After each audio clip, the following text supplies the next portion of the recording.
there's 5 major patterns that have been identified as new ways of doing business that is slightly different from the traditional way of looking at economics, and which are quite successful. So the first one is called the unbundled business model. So many companies attempt to bundle their businesses in such a way that they have essentially 3 businesses in one company. A business which is focused on creating customer relationships and serving the customers, which is a highly expensive business. A business which is focused on creating innovative products all the time, which requires a totally different culture. And a third business, which is an infrastructural business. And the problem is that all of these have totally different requirements, they require different cultures, and they don't work well together. Nevertheless, that's how we do most of our companies. So the unbundled business model says, don't try to fix it, just separate them into separate businesses. One which is focused on creating economies of scope, so creating relationships, and is run as a high-value business, generally consolidated to be able to reach a lot of customers. One which is a pure infrastructure model, which is the one that tries to drive the cost down and optimizes its processes to be extremely efficient. And again, is one which is quite, aggregated. And a third one, which is a collection of many small parties innovating in the product space, high-value propositions.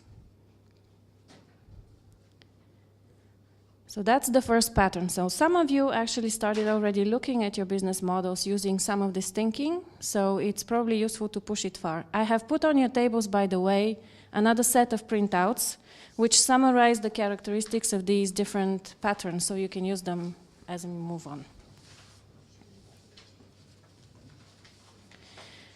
Keep in mind for this that one of the things that makes this kind of model work really well is if you can create an ecosystem where these are partners, where you have an infrastructure business that is partnering with a relationship business and lots of guys in the middle that are their partners doing innovation. If you look at what's happening in some of the disruptions in the banking sector, they're happening in this space and in this space.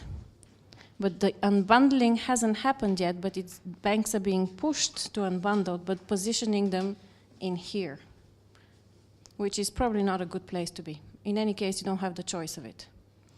One of the businesses that has done this successfully is the mobile telecom business. That's what they've done 10 years ago. Second, Longtail. So Longtail is starting from one of the assumptions that we have about the business, which says that in order to have an effective business, it is not a good idea to produce personalized products because these are very expensive. So in other words, if you want to serve a niche market, you should consolidate your revenue streams so that most of the things you produce are nearly the same, or otherwise you have to charge very high premium prices. The Longtail says, not the case. They say you can serve a niche market where you produce personalized value, which is nearly individually targeted, individually customized, and that at a very low cost. So instead of having your focus on the top consolidated products, have 5 products and sell them to many customers, you sell thousands of products, each one to very few customers. The trick in this thing is to be able to produce this at a very low cost. And if you remember the Lego model, that's what exactly they're doing. And they're doing it by using a trick in the production chain. So having the guys who consume the products produce them themselves. So most of the time when you see a long-tail business model, it will be enabled by another mechanic, by another business model. Like either a platform business where there's other businesses contributing, or like a community of free workers, like a free or open business model that are producing it. On its own, hard to make it work, except if technology makes it easy to customize products very cheaply. And again, thinking of the disruptors we've gone through, that's something to think about when you start thinking about big data and things like that. To what extent the production costs can go down to such an extent that you can really customize nearly to an individual a particular product or service.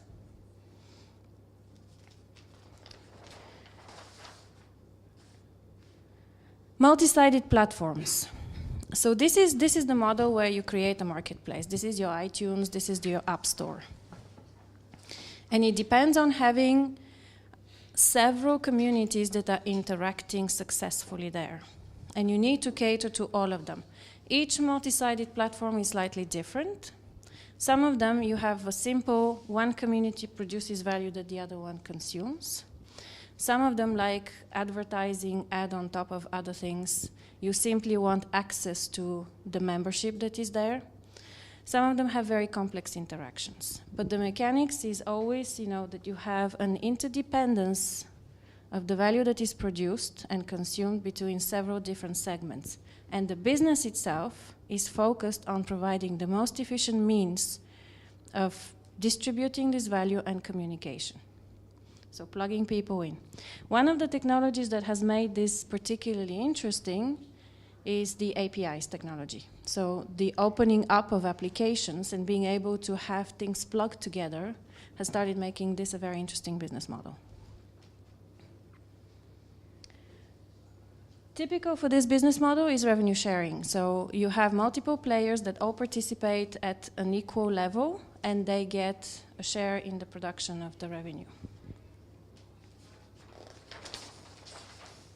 Free. Another of those business models that has cropped up in the last few years, especially with the advent of open source. And there's different flavors of it as well. I'll outline a couple. Generally what you have is that a large community gets a base service and doesn't pay for it. And a small community gets a premium service and pays a lot. So the large community benefits from being subsidized by the smaller community. That's one way of looking at it.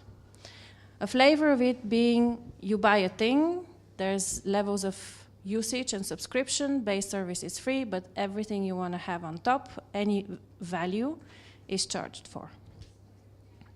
And a third model is I give you something for free because that obliges you to buy stuff from me all the time and I get recurring revenues.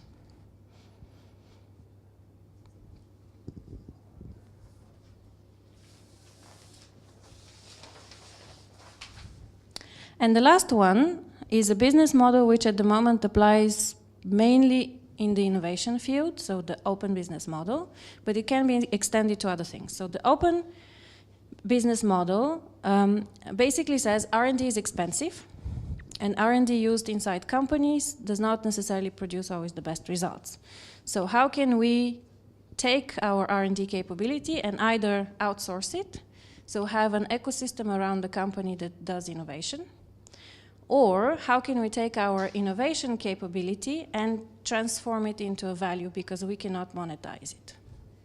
So things like, I don't know if you've ever heard, but Innocentive and Procter & Gamble are two of the names that crop up in this conversation a lot.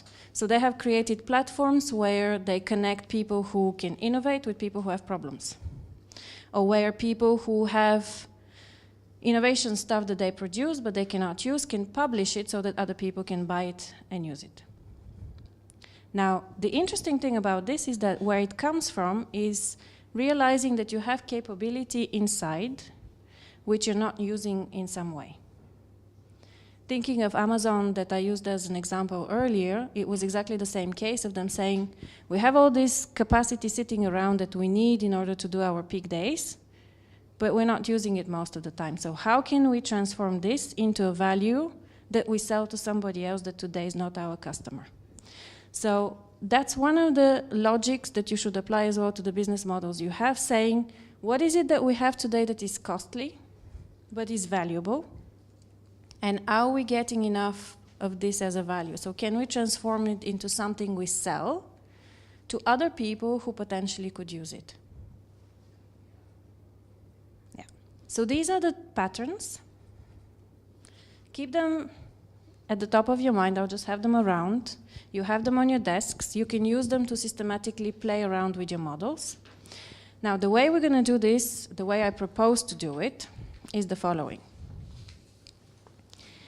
First of all, it seems that again, if you want to switch, we'll do, but it seems that you've all started thinking a lot deeper into your own subject, so I would suggest you stay with the same group of people and continue based on the areas you've been exploring.